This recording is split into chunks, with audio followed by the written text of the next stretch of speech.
So their commercial interests protected by Chinese rule of law, and it also in line with common practice. The second obstacle is every country has its own legislation, rule of law. Right? In China, we also have these kind of laws.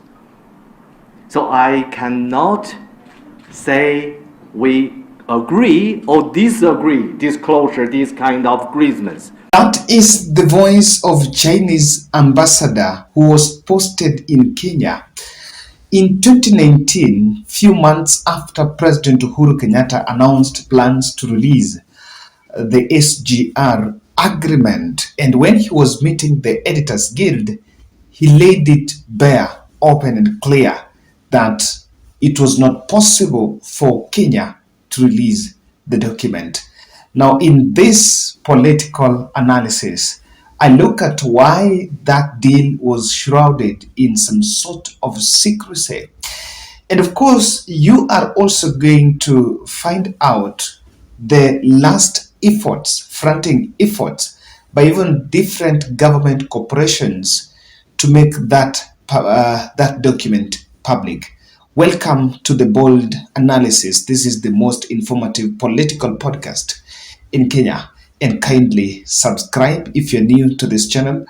Click the notification bell and also like our video. I promised that I was to come back and give you the new details from what was released by Kipchumba Murkomen. Waziri, who is in charge of transport, of course, just redeemed the pledge, a campaign pledge from Kenya Kwanza, that they were going to make that document public, even though there were some two contentious issues that Kenyans have been demanding answers on. And when that document was released on Twitter, it fell short of those expectations. And number one was, did the Kenya port assets, were they used as collateral to secure the 477 billion loan from the Exim Bank in China? I said that the 41-page document that Waziri Murkomen released, I have gone through every, and it is now, I can authoritatively tell you that according to that document, KPA is not really involved in this, especially the KPA assets. So, but of course, this conversation kept on coming after some two incidences that I'm going to tell you in this video. Some two countries that suffered due to these huge Chinese loans. Now, was the Kenyan taxpayers blackmailed? Did they get the value for the money?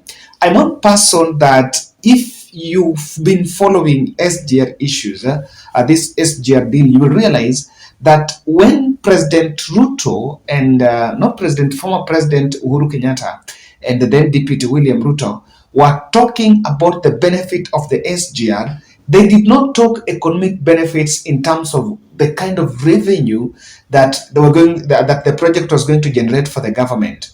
They were actually talking about time. And if you remember, in the campaign trail, and that was the campaign trail of 2017, Uhuru Kenyatta was telling the Kenyans that SGR will allow that traveling from Mombasa to Nairobi was initially costing like 8 to 10 hours. But because of SGR, that time has reduced to maybe 3 to 4 hours or 4 to 5 hours. So they spoke about that convenience in traveling. But I think the question on the value to taxpayers, you cannot get a profit from a project that you're still paying loan. So until we complete servicing the Chinese loan, it is premature to ask on the value or how much we can get back. But then just hold on there. Now, on this analysis, I want us to look at a very interesting report. On the 12th Parliament, where the current governor, Abdulswamad Nasir, who is the current Mombasa governor, was sitting as the chairman of Public Investments Committee, perused a report that was tabled by the Auditor General after the audit of state corporations, including the Kenya Ports Authority and Kenya Revenue Corporation, or Kenya Railways Corporation. So, those two entities had requested, I don't know whether it was really something, I've checked that article here, that they had requested AG, Attorney General then, Paul Kihara, to compel the National Treasury to avail the documents. From what I realized is that the document was actually with the document was actually with the Treasury. So actually, Nation is covering this story, and they're saying that SGR documents release met with skepticism and questions. So there have been a lot of questions into what was released. So part of my bearing is on this newspaper. I like showing what I'm using so that someone really knows that this is authoritative. I'm not just sitting here to make my own assumptions. So from that document, let me tell you, from what was being released, there is one document that everyone else is asking for. Now, that is the document that have not been seen. It's called the Payment Arrangement Agreement. It is PAR. So that Payment Arrangement Agreement is what people have been asking for, leave alone the contract. You know, the contract, releasing the contract is not a problem. It was not even a problem. What has been released does not show much. But the details is in this document, and that is what everyone else is asking Waziri to release. Now, from the PIC, Public Investments Committee, the revelations from that audit report is what I want us to look at. And it showed that KPA and KRC revenue assets were to be used in case of a default and without any immunity.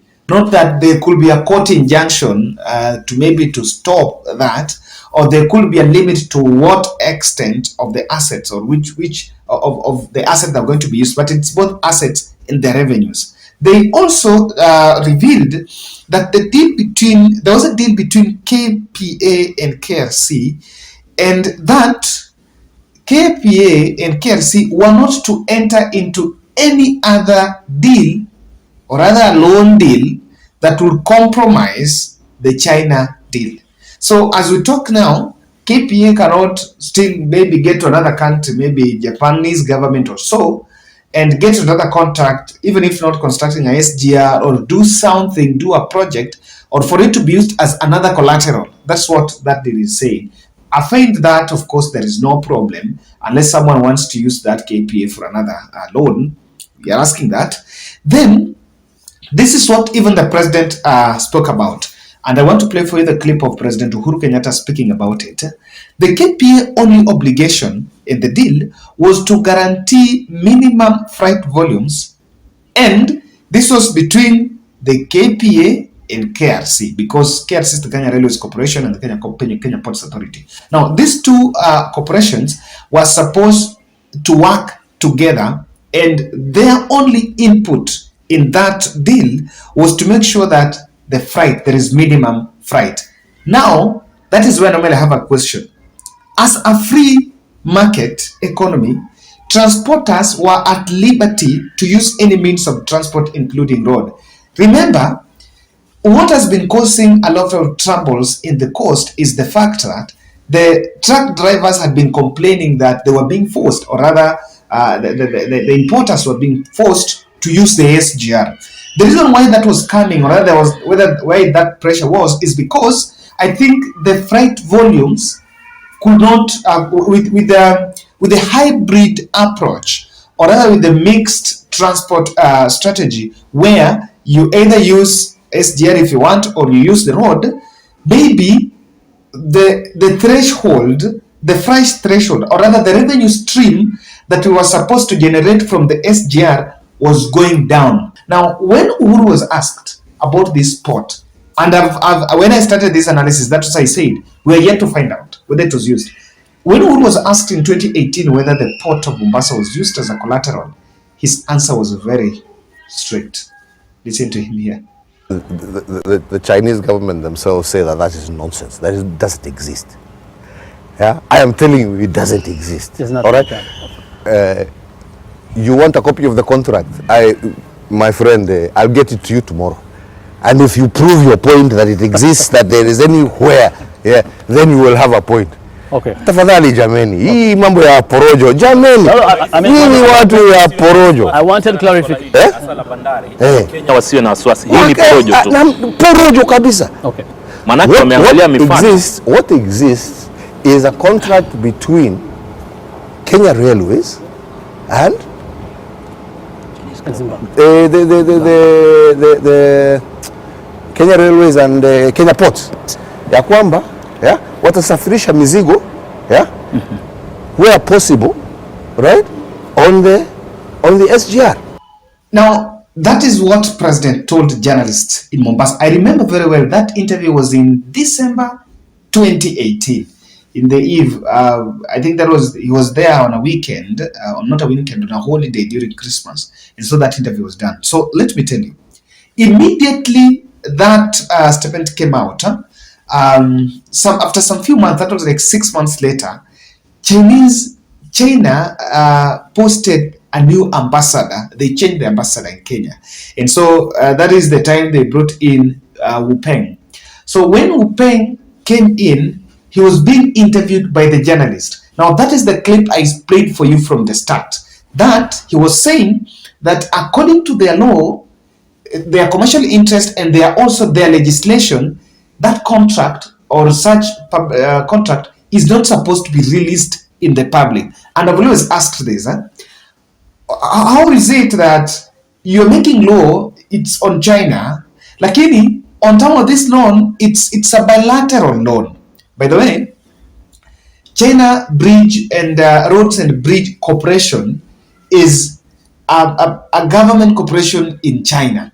So this deal was not between even the banks, not only the banks, but of course it was a bilateral loan between Kenya and China. And I think Kenya, which could act on the sovereignty, KPA could not act on the sovereignty of this because it had to be the national treasury. So that is what was said, that it could not be laid in public. And I want to tell you why people are not very happy with this. In terms of any dispute, and this is what Shole was saying, in terms of any dispute to be resolved, it can only be resolved in the China International Economic and Trade Arbitration Commission. This is what Deputy Speaker Gladys Shole was tweeting the other day, that after going through the document, he has realized that the problem will not even be solved in Kenya. So even if, and with this clause in that document, why would you think Waziri is saying that they're taking it to the National Assembly? After taking it to the National Assembly, then it is debated, and then they form a joint, is it a joint commission to do some inquiry and negotiate that? You see, that process is a process in futility, because already this thing can only be renegotiated and renegotiation is just a dispute. It can only be resolved there. That is why I also think the people that were signing this walilala, because how would you, if you look at the arbitrator, China International Economic Trade and Trade Arbitration Commission, that's a Chinese commission. It's not including other countries. It's not like, I don't think that arbiter is a neutral arbiter because it's a Chinese commission. So on that ground, we did not find it right. Now, let me tell you. Number one is KPA and KRC at one point was asking National Treasury to release the document. Never. Then, Muslim for Human Rights also went to court, and they were demanding that perusal of that document. And Justice John Mativo in May made a ruling that Kenyans had the right to know whether SGR was used in that as a collateral there, and they issued a court order which the government never obeyed. By the way, if there is something that was a bit uncomfortable and did not go right with Uhuru Kenyatta too, is disobeying court orders. On that one, I've always maintained, I don't know if it was deliberate or someone was not just, it was just a sense of entitlement, anamaliza anaenda, there's nothing you're going to do, he's going. So they did not obey that. It is because there was no way they could. Kenyans are worried, and that is where the question on the pot for me is what people need, and I want to help Waziri comment. If you want to instill people's confidence that there is nothing going on wrong, because what I'm telling you is just trying to manage. I mentioned that Waziri released this document because KTN had done a feature and were releasing a feature on this SGR issue. So it was just trying to play catch-22. The question should be addressed because in Zambia, they lost their airport in 2018 over debt repayment, Chinese debt repayment. They lost their airport. About that, also in Sri Lanka, lost the Hambantota port to China over the same multilateral Chinese law, those huge Chinese loans. But why was that secrecy? What I am seeing here is, I think the China is using these loans and aids to gain influence around the world. And it was exposing, and that's why they don't want this to be exposed, because this could be, when these documents are made in public, and of course it's out there for a lot of criticism, even from the other international competitors. So they don't want to expose their debt profile. I don't think the word is their debt profile, in terms of what is owed to them. And people will ask why exactly this is going on. But then, let me tell you, the reason why this document also, they're looking this is, the procurement of the Chinese deal is shrouded in some sort of blackmail. Let me tell you, it started back in 2009. If you've been following, I'm glad enough that I gave this story a journalistic approach, and I've always gone down to know from what happened from 2009. Even at the evaluation and assessment research that was done, when government announced that they wanted someone to do it, Chinese did that assessment free of charge. And after doing it free of charge, that's how they were in a position now to, when even now, they had known that government wanted to do this. So they did free of charge, and it was like a luxury to us. And from there, they pushed their way to make sure they get this deal. Because there were other lenders who could also be with us on this. There is the World Bank, there is the government of Japan, there is the government of Germany, there are others. There is IMF, I don't think they will come into that. There are other lenders internationally. There is Paris Club of Creditors that were all looking for this. The fear of infiltration from the other lenders is why this document was kept in some sort of secret. It is, we are not getting it right. And what I want to debunk is the notion of it being kept secret because it was overpriced, or there was some sort of individual companies benefited from it, is neither here nor there. Even if there was that beneficiary of local companies here, they can only benefit from the freights now on the use of the SGR. But hata ukiangalia, the document was saying that everything that was to be used in construction of SGR preferentially was to be exported from Germany, from China, and it was exported from them. So, which is this other company that people have been making a lot of noise on? It was kept secret because it was to benefit company X or company Y. If there was, the only ground for misappropriation here, which I know was comfortably exploited, could be overpricing. And number two, kickbacks. Of course, this is Kenya. That is my bold. Guys, I don't know what will be your take on this. It is about the payment arrangement agreement. Any other document is not serving the interest. The two questions people want to know is on whether the port is a security. In the fullness of time, maybe we'll know that, but that's my board. Let's meet in the next one. Kindly subscribe to our channel.